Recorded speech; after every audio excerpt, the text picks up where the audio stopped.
back to Clean with Kate, and today we're going to be talking about something a little bit different. Quite a lot of you have asked me about how I maintain a healthy weight and about my exercise and my diet, things that I follow. So I thought I'd just share what works for me, and maybe it will help some of you if you're struggling at all.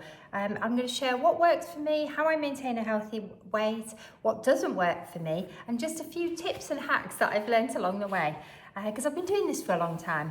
Like many of you, I think I've been trying to maintain a healthy weight since I was a teenager. Anyway, I've just written down a few notes, so I may need to look at my book. So the first thing, I would say it's a lifelong thing. It's not a diet. There's no quick fix for this. You really have to just adopt sort of healthier habits to maintain a healthy weight into your older age. I've maintained around the same weight now for probably the last, oh my goodness, probably since I was a teenager, to be fair. My weight now is probably very similar to what it was when I was a teenager. Obviously, there have been times in my life, like during pregnancy, where my weight has gone up.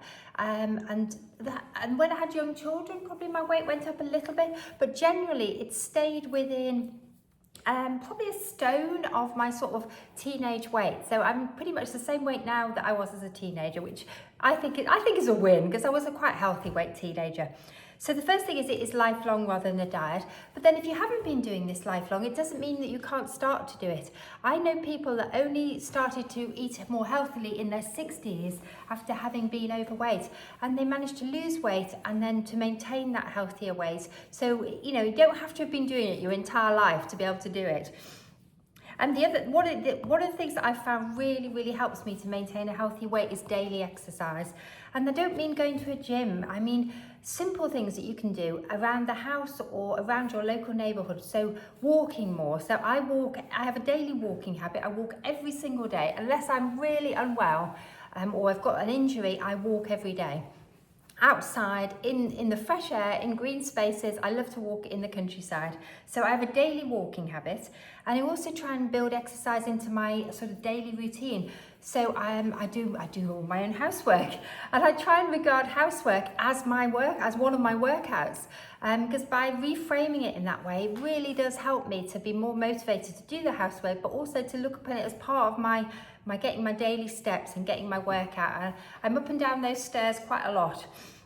The other things that you can do, gardening. Gardening is good exercise. It gets you out in the fresh air. So try and build a sort of daily gardening habit. At this time of year, it can be much harder because it's cold in the UK. But as the weather warms up, it's much easier. Or plant care. If you have house plants, you can have a daily sort of checking on your plants, giving them a little dust, watering them when they need it. So I find it, for me, at this time of year, I need to set a timer to do my gardening because it is cold outside. It's quite hard sometimes to get motivated to go and garden. So I set a timer for 15 minutes on my Apple Watch, and I'll just go outside and garden for 15 minutes, wrap it really warm. And do you know what? Once you get going, it's much more fun than it sounds. And you actually often don't want to stop unless it's really bitterly cold or miserable.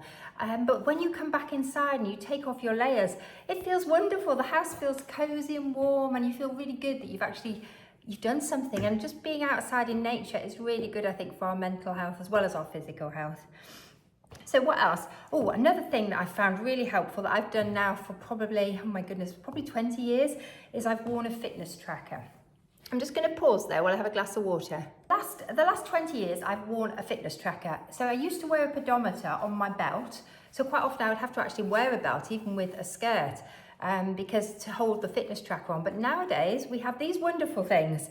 So when I eventually stopped wearing a pedometer, I started wearing a Fitbit, and I wore Fitbit probably for a good 10 years from when they first came out until I got an Apple Watch a couple of years ago. I was very slow to adopt the Apple Watch. My daughter had one and she was a big fan. I loved my Fitbit. I loved the simplicity of it. It held its charge for ages, you can't say that about the Apple Watch. But I must admit, now that I've moved on to an Apple Watch, I am a convert. I do love the Apple Watch. I've got a very simple one. It's a fairly old model. It was fairly inexpensive, a little bit more than a Fitbit, but not horrendously more than a Fitbit. And I love it because you can track your exercise, you can track your daily walk, you can track workouts. And the Fitbit's really good for this, but it even has something on it. You press a button, tell it you're doing other, So I think Apple need to put a section on it for housework and gardening. They need to be more imaginative, don't they? But they have a section called Other. So if I'm gardening or I'm doing housework, I tick Other. And then I can track how many calories I've burned, what my heart rate did throughout the exercise, how long I worked out for. And it's just a really makes it fun. It makes it more fun. And what these little gadgets do is they just make you more aware of how much exercise you're doing. But they also kind of gamify it. And then you close your circles, so you've hit your target. I've set myself quite a big target. I've set myself a target of 15,000 steps a day, and most days I hit that target. When I first started wearing a fitness tracker, probably quite a long, 20 years ago now, I used to set myself a target, I think, of 8,000 steps a day.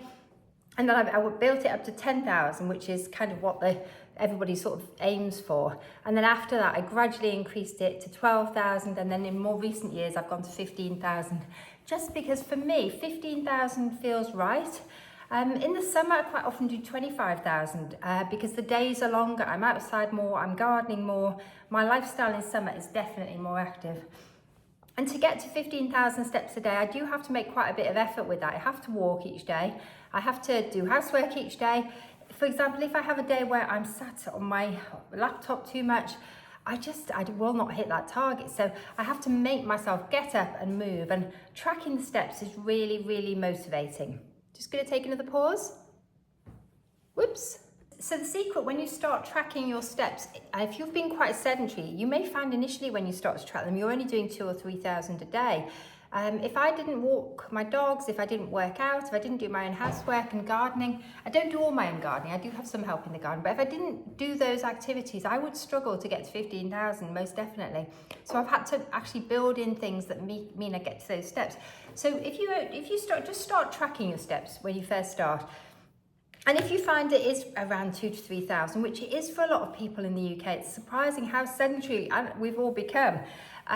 So just don't beat yourself up and just aim to increase it a little bit. So say you were hitting 2,000 to 3,000 as your daily step average, then set your goal initially, say for 4,000 steps. And then when you hit that, then increase it to 5,000. And if you increase gradually, you'll find you can build it up quite quickly. If you rush at it and you try and go from 2,000 to 3,000 to 10,000 to 15,000, I think you may struggle with that. I would say it's best to build it up gradually so you don't get problems with your feet or your knees if you're not used to that level of activity. So that's what worked for me anyway. I'm sharing what worked for me, and for me I had to build it up gradually. So I looked at where I was, I tracked it for a few days just to see what my average was, and then I just set my target slightly above that. Because if the thing is, you need to make it achievable and you need to make it sustainable so you can be consistent. If you set the target too high or the goal too high, you're very likely to fail. Or you're very likely to injure yourself and end up with plantar fasciitis or a calf strain or a groin strain. You have to be sensible with these things. Consistency is key, and building it up gradually. Because the muscles in your body, the tendons, if they're not used to that level of activity, they might not like it to begin with. They might start to complain. It's like with any program of exercise, when you start on it, it's best to take it slowly. So for example, if you've joined a gym or something, you don't rush in and start lifting the heavy weights straight away. You start with very small weights and low levels of repetition. Anyway, so the next thing, so that's daily exercise. I do also like to work out at home. So I've built in strength training into my routine. I've been strength training for a long time. I used to strength train, many years ago. Before I had the children, I did it after work every night. I found it a really good way to relax. So I'm very much I do like to work out with weights. I always have done. Although I've had gaps in my life where I haven't worked out with weights. I had a big gap when the children were little, I think, where I didn't work out with weights. Although I did have an exercise bike in my bedroom for many years, which I used to crack up the sort of exercise on. I think I was quite addicted to that exercise bike. I was really into it. Anyway, what's the next thing on here? So the next thing is diet. A lot of you have asked me about what diet I eat. And I would say we eat a whole food, predominantly plant-based, cooked from scratch with good quality meat and eggs and dairy. We don't eat a lot of processed food. We have a meal delivery box, so we cook all our meals from scratch. I'm not saying we don't eat any processed food, we're not saints, but we try to mainly eat food that we cook from scratch. And we buy good quality sort of meat. We don't eat a huge amount of meat. We did go vegan for about 4 or 5 years completely and gave up meat and dairy. But actually I found that I got some health issues related to it. I had to take vitamin B12 and I had to take a B complex. But I found after a while of not eating meat, I started to get these sores around the corners of my mouth, which is a condition known as angular colitis. And it's often a sign of iron deficiency. And I found that when that happened, I had to basically eat meat. I had to eat steak or beef, and then it went. So now I would say we do a plant-based diet, but we do eat meat, and we do eat eggs, and we do eat dairy. And I don't get that problem anymore. And I'm on the diet that I'm on at the moment. I do feel very well. I'm carrying a few more pounds than I was when I was vegan. When I was vegan, that was the lowest weight I've ever been. The weight just dropped off me when I went vegan. I think because before that I was probably eating quite a lot of dairy, and dairy is very calorie dense. So I do still restrict my dairy. I don't eat the level of dairy that I used to eat, but I still do eat some because I think probably we have evolved. Well, maybe I've evolved to need a little bit of variety in my diet. So what else? We avoid ultra processed foods as much as possible. So we try to avoid buying things in the supermarket that have been ultra processed. So we don't buy any processed cereals. We don't eat processed cereals. We haven't eaten those now for probably, oh my goodness, a good 12 to 15 years, maybe longer, because I found many years ago, probably, oh my goodness, we're going back now, probably 20 years ago, maybe more actually, I think it's even more, 25 years ago, when my children were really young. I think I was actually breastfeeding my youngest child. I discovered that I felt there was something wrong with me. I felt like I was addicted to carbohydrates. What I would find is I would eat my breakfast, and then literally a couple of hours later, I was ravenously hungry. I was one of those people that I was on that glucose roller coaster. I would have to take food with me everywhere I went because I would get so hungry. I would get irritable. And I said to my husband, I could see he wasn't like this. I said, I think there's something wrong with me.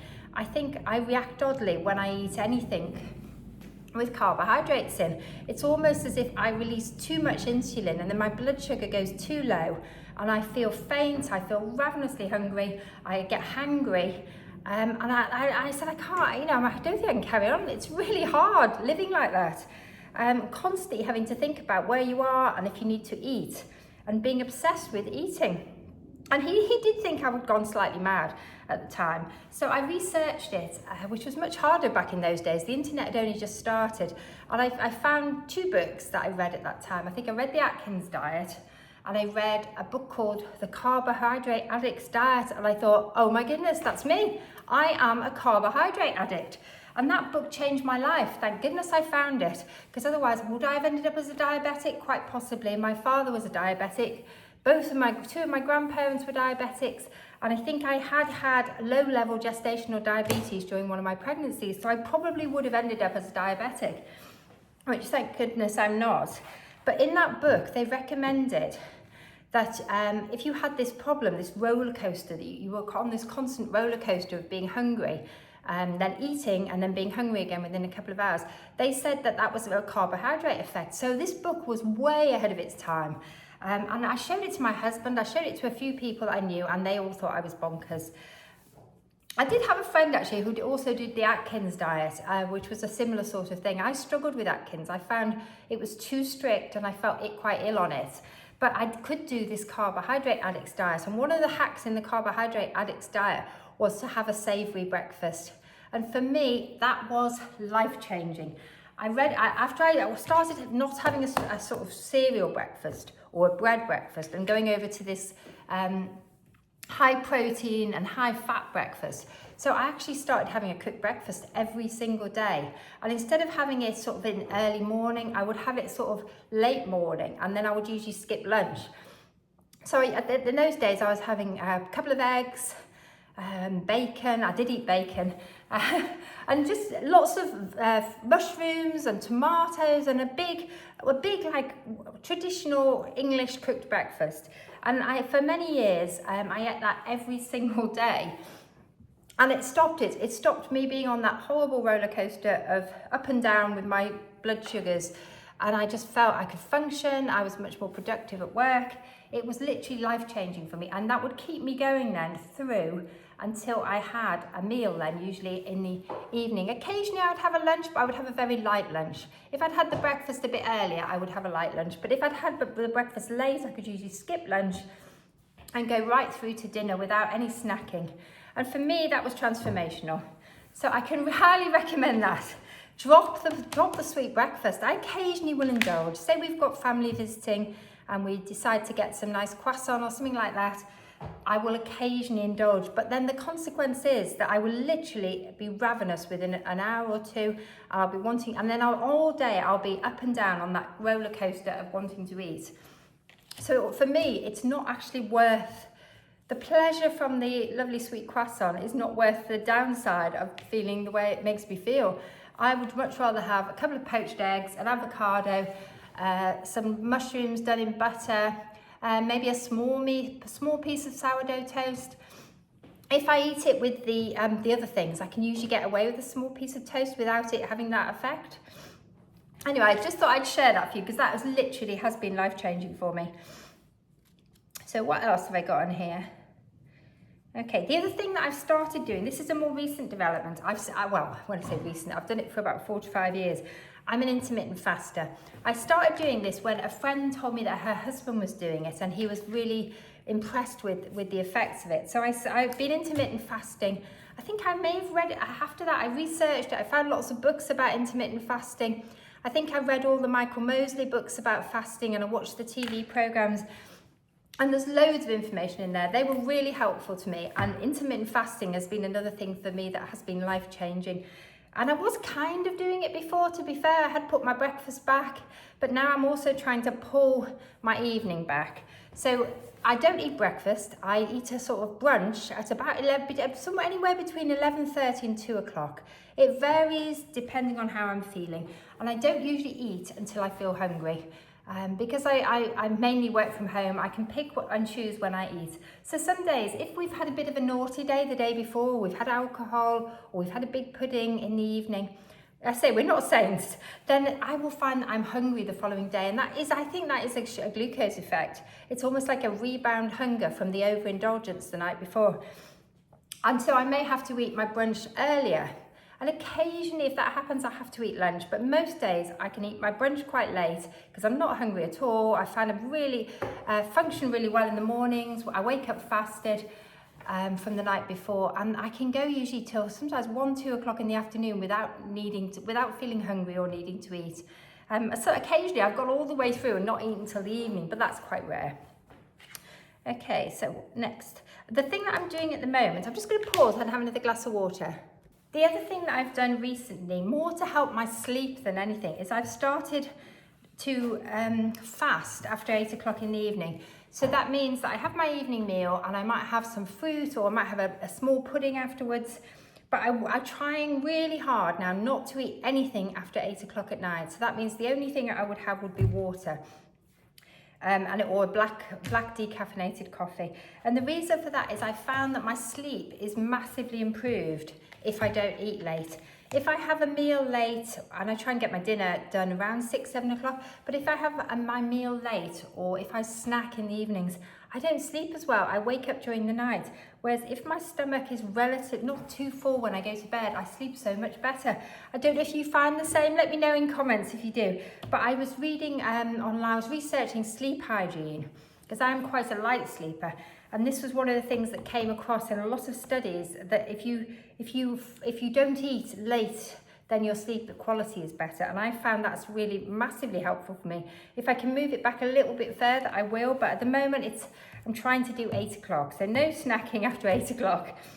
I should do another video actually on sleep hygiene because I've got some really good things that I've learned by doing it. Because I'm a quite light sleeper and I'm an early riser. So I've really improved my sleep hygiene this year. All right, the next thing I've found that really works for me with maintaining a healthy weight is limiting my alcohol intake. I love a cocktail, as you may have seen if you've seen any of my videos. I love a drink. Who doesn't? But I've found that if I limit my alcohol, I'm much more likely to maintain a healthy weight. This is twofold for me. I think threefold, in fact. Why does alcohol affect me? One, I think when I have a glass of wine or a cocktail, my healthy eating resolve goes out the window. And I only need to have one drink for it to have that effect. That alcohol, as soon as the alcohol hits my brain, all my self-control goes out the window. And if there's any snacks in the house, I will just eat them. So one is a self-control issue. When I've had a drink, I haven't got such good self-control. Another one is the calories in alcohol. They are kind of dead calories. They're not of any huge benefit to us. I try to think of alcohol mainly as sugar, because that's mainly what alcohol is turned into in the body. So there's the extra calories in alcohol, and a lot of us don't just stop at one drink, then because our resolve goes out the window, we have a couple. And the third reason I think is because alcohol spikes. I think alcohol may spike insulin. Maybe a sugar, again, because of the sugar in it. And insulin's the thing that makes you hungry. So you quite often find if you have a drink before your meal, or an alcoholic drink, you then feel actually hungrier and you eat more in the meal, not just because your self-control is gone, but because it actually makes you hungry. Having alcohol before your meal is like having a sweet starter, really, isn't it? Because it is sugar. That's my theory anyway. Let me know what you think, but that is my theory on why alcohol makes me hungry. And what's the other thing that I've found with alcohol? Oh, it disturbs my sleep. Definitely. I've found if I drink alcohol in the evening, my sleep is not as good quality as if I don't drink alcohol. I don't get off to sleep, I don't think, as quickly, and I don't stay asleep as well. So there's four reasons for me to limit my alcohol. I've found a really good little app which helps motivate me. I haven't given up alcohol completely. I did do dry January, but it wasn't 100%. But I found this really good little NHS app called Drinkaware. So if you're looking for an app to help, it's a free app to help motivate you to have more drink-free days. The Drinkaware app is absolutely brilliant. And it has really helped me to increase the number of days, drink-free days that I have every month. You just track them on the app, but it's really motivating. Okay, another thing that I found that works really well for me with maintaining a healthy weight is to drink lots of water. And I think there are several reasons for this. Sometimes when we think we're hungry, we're actually thirsty. And so now I've got into a really good drinking water habit. The other advantage to water is there are no calories. It's not sweet. It doesn't make you crave sweet things. And what else? It just fills you up, doesn't it? I think you feel better if you drink more water. I certainly do. And you feel less tired. And I think sometimes tiredness can make us want to eat, because tiredness is a kind of stress on our body. And stress makes you feel more hungry. And again, I think it works, from what I've read, it works through insulin. But I think drinking more water means your body's less stressed. That's my theory anyway. That's my theory. I drink a lot. I do drink a lot of water, and I think it is a positive thing, and it does help me to maintain a healthy weight. If you go to a slimming class, they always emphasize drink water. Because if you're drinking water, you're not drinking other things. You're not drinking that milky, frothy coffee. You're not drinking that milky tea. Golly, I love a milky tea. I think my tea is 50% milk when I make it. And you're not drinking fizzy pop. So if you're going to drink something, water is probably the best thing you can possibly drink. And if you're out in a restaurant and you're going to have a meal, or you're out in a cafe and you're having a coffee, a tip I find really useful, I've done now for years, is I always ask for a glass of tap water before my meal. And if I'm getting a coffee, I will usually get a glass of tap water as well, because coffee is quite dehydrating. And it's good to have the water. If you find if it's on the table, you'll drink it. So that would be another tip, to drink more water. I need to write these down but I'll put these below in the comment. I'll write them in the description. All these tips, I'll put them in there so you can have a look afterwards, so you don't need to take notes. Right, okay, that's number 8. Golly, I've got a big list. Number 9, the other thing that I've found really helpful, I think I've actually already talked about it, is intermittent fasting. Goodness me, intermittent fasting has been a game changer for me. I can highly recommend it. I have already talked about that. I may need to do a separate video just on intermittent fasting because I had to build up to that. It's not something you can just rush into. I thought I would never be the sort of person that could do intermittent fasting. The reason being that I was on that roller coaster of hunger, eating. And when I was first thought about it, I thought I'm not going to be able to do that because I can't go more than a couple of hours without eating. So how am I going to go? How am I going to be an intermittent faster? But what I did is I built it up very slowly. So I started by just initially putting my breakfast back by half an hour and then gradually increased it. And that did work for me, so that now I can do that very easily. But it wasn't easy in the beginning. I did have to go slowly. And any of these things that I'm sharing with you, it's an individual thing. You need to make sure this is okay for you. If you're on certain medications, these things probably may not be suitable. They're not suitable for everybody. You do need to probably check with your doctor before you embark on an intermittent fasting program if you're on any medications. Because, for example, if you're diabetic on medications, intermittent fasting could be quite dangerous. So you really need to talk to your doctor if you're going to embark on any of these. And do your own research. I'm just sharing what works for me. This is not medical advice. Okay, number 10 is strength training. I find strength training really helps me to maintain a healthy weight and to maintain a good lean muscle mass. And I'm pleased. I think for my age, I have a good muscle mass. I'm happy with it, but that does for me, I do work out with weights probably 4 or 5 times a week. Sometimes every day, not always every day. I usually give myself a couple of days off at the weekend. But I do work out at home. I have lots of little dumbbells, not big heavy weights. Oh, excuse me, something's just fallen on the floor. And I think working out with sort of lighter weights particularly for women, I'm not advocating really heavy weights. It does help. Even body weight exercises help build your muscle and maintain your muscle. I think a lot of it is about maintaining, as you're getting older, maintaining muscle. But I think the more muscle you have, the easier it is to maintain a healthy weight because muscle burns more calories than fat. So if you've got a good muscle mass, you actually burn more calories. Right, and it's also good for storing sugar. What else? Yoga. I do yoga. I find yoga helps me maintain a healthy weight. I don't do anything very fancy. I just look at YouTube videos and do 10 minutes yoga a day. Sometimes I go to classes of yoga or Pilates, but I do find the relaxation and the breathing is very good for me. It's sort of very calming, and also the stretching's really good. Because if you're working out with weights, you do need to stretch. So it's important, I think, for me, particularly, to have a good stretching routine. Right, I'm just going to run through a few things that I've done over the years which didn't work. And then I'm going to share things that really helped me stay on track. So a few things that I did that worked in the short term, but didn't work in the long term for me. So one of those things is tracking calories. We've all done it. Even last year, I downloaded a calorie tracking app. But do you know what? In the long run, they don't work for me because I get bored. I get bored of tracking calories. And actually, all the research nowadays is suggesting it's not actually about calories. It's about the type of foods that we eat. And some calories are better than others. So tracking calories is definitely one of the things I've crossed off my list. I no longer track calories because it didn't work long term for me. The other thing that I have done a lot in the past is I've gone to Weight Watchers and Slimming World, and they are good. If you've got quite a lot of weight to lose, they are good. I didn't have a large amount of weight to lose, and I had some success with them. I find that the community support and the going and get weighed regularly is quite motivating. But what I would say is some elements of the diet I don't think worked for me. I think there's too much emphasis on diet foods and low, artificial sweeteners. And I think some of it is just trying to promote the products that they sell.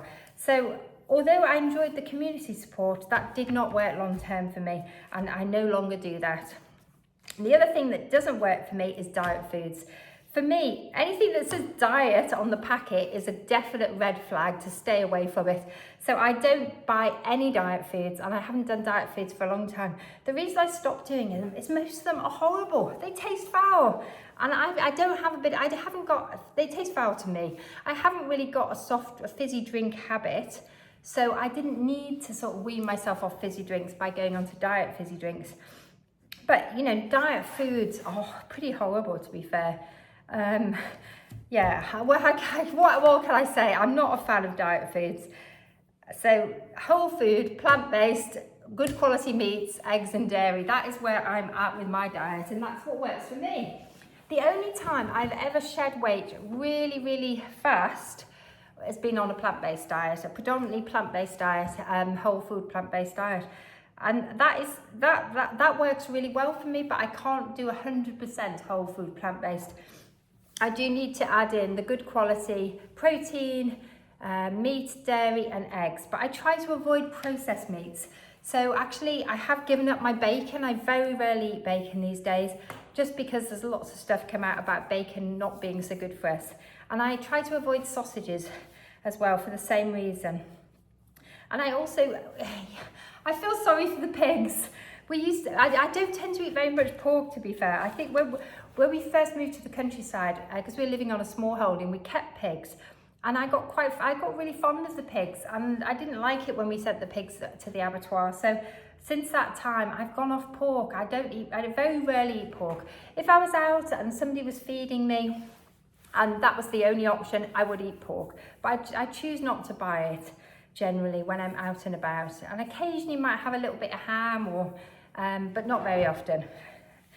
So that is pretty much it. Oh no, there isn't. There is a few more things. I've got to share 5 things that really help to keep me stay on track. So the 5 things that motivate me to stay on track and maintain a healthy weight. So number 1 is to weigh daily. And that's another thing. Weight Watchers and Slimming World tell you not to weigh daily. And I 100% disagree with them. I think weighing once a week is just silly. Weigh daily. You want to see what your weight's doing, you want to see how foods affect your weight and how your activity affects your weight. I've got an absolutely brilliant pair of scales. I love them. My daughter put me onto them. She has the same set, and I've just bought a set for my son because he was so impressed with mine when he got on them. But they measure all sorts of things. They measure body fat percentage, they measure visceral fat, and they measure your body water. I mean, they may not be 100%, but they're incredibly motivating. They are the best weight loss tool I've ever had, to be fair. And I've had them now for about 4 to 5 years. I've got the same set. They haven't broken, thank goodness. And I use them every single day. And to be fair, it's one of the things that motivates me to get up in the morning, because I want to get on my scales and get weighed. I love those scales. What else? The second thing. I think tracking your activity is very important. That definitely helps me keep on track. And I've recently discovered the Glucose Goddess hacks. Have you come across the Glucose Goddess? So I love these hacks, and they work really well for me because I have definitely got issues with my glucose metabolism. So the ones that I use, I exercise. So I exercise after eating carbs. So if I have a carb heavy meal, I know that if I then do some exercise, some housework, or I take dogs for a walk, or just potter around the garden, that will help flatten that. It helps to flatten that roller coaster for me. So that the spike in my glucose after eating the carbohydrate won't be as high. Unfortunately, I think I'm one of these people that I eat carbohydrate and I get a very high glucose spike and a high insulin release. And that's why I started to feel like there was something wrong with me. I've never actually worn a glucose tracker. I have thought about getting one of the Zoe trackers, but I haven't yet. And maybe it's something I will do, but because I'm so aware of how my body reacts to glucose, I probably don't. It's probably going to tell me something I already know. The other hack I like from the Glucose Goddess is the veggies first hack. So if you've got a plate full of food and there's a large carbohydrate, say like chips or pasta or potato on your plate, then if you eat the vegetables first, so by that I mean the green veggies, carrots, legumes, all that sort of stuff, don't eat the carb first, leave the carb to last. So if you eat at your plate in a particular order where the carbohydrate is eaten last, then it flattens that curve again, because you've eat the fat and the protein before the carbohydrate. So veggies first, then eat what would I do? I'd probably go veggies, fat, protein, carbohydrates, if I was on the ball and thinking about it. Obviously, I don't always remember to do it, but it's just a little simple change, because I must admit, I tend to eat the best bits first. And for me, the best bit is usually the carbohydrate. So if I had a plate normally, in the old days, if I had a plate full of my dinner and I had chips on there and then vegetables, But at the end of the meal, the vegetables would still be there and the chips would have gone. They would have gone so fast. I would probably have eaten the carbohydrate first, then probably the protein, then the fat, or maybe the fat first, who knows? But the veggies would always be the last thing I ate. And if I was going to leave anything on my plate, it would be the vegetables. That's so bad, isn't it? But now that I know this hack, I do it in a different order. So I go veggies first, then I go fat, because fat's really good at slowing your digestion down. Then I go protein. Protein, the same thing, it's good at slowing your digestion down.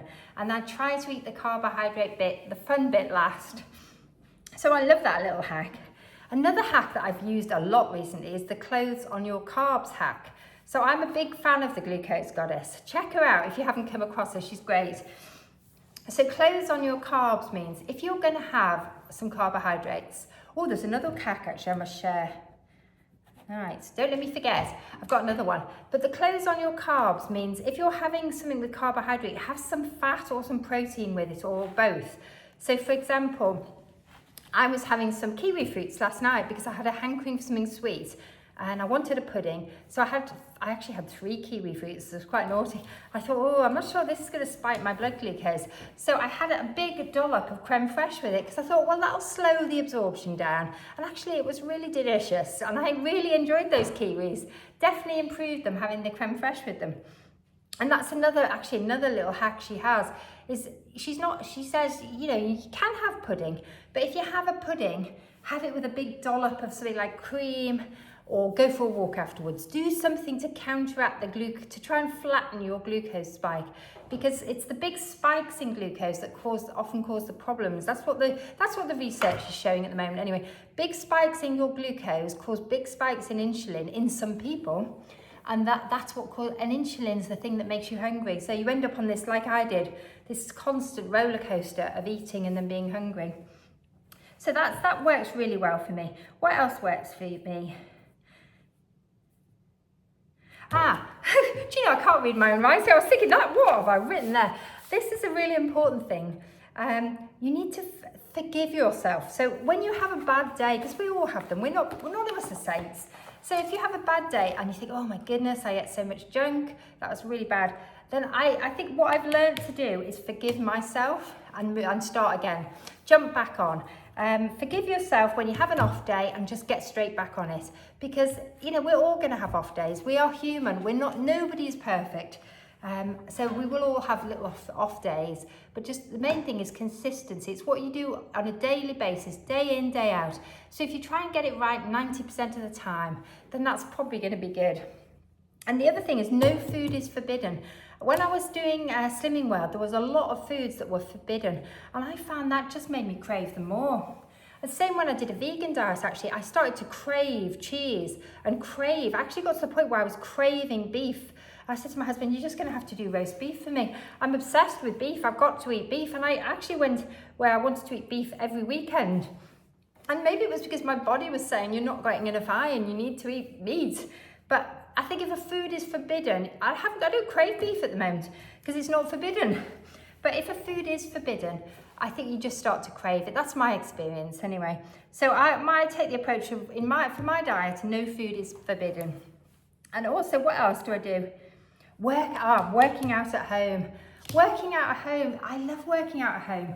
It's just so easy. You can work out in whatever you want to work out in. For example, this morning I worked out in a t-shirt, a pair of tights and a pair of cycling shorts over the top. You don't have to put anything. I already had those on because that's what I wear under my clothes every day. It's like my base layers. But you don't have to put any fancy clothes on. You don't have to worry about what you look like in your outfit. I love working out at home, particularly in winter. I think when the days are short, it's so hard to drag yourself out and go to a class or go to the gym. In summer, it's much easier. The days are much longer. You can do stuff after work in the evenings. But in winter, I really struggle to get myself to a class. So working out at home is really absolutely a game changer for me. I love it. So I've set up a little area in the house where I keep my weights and my mat. And I've made it really easy to just get it out and work out. So I think that's it. I don't know if I've got any, I probably have got other things to share because I'm really into health and fitness. It is one of my real passions apart from cleaning. And I suppose what I've managed to do is I've managed to make cleaning into part of my health and fitness regime. so that I don't regard it in a negative light. I think of it as my workout, one of my workouts. Anyway, if you've got any questions at all about how I manage my health and fitness, please pop them in comments. I'm quite happy to answer questions. I just thought I would share, these are my tips that I've learned over the last, oh my goodness, forever. I'm quite getting on. And I've learned these over a long period of time, what works for me. So I hope that this might help you and just give you some ideas of things to try. Anyway, thank you for watching. Bye for now.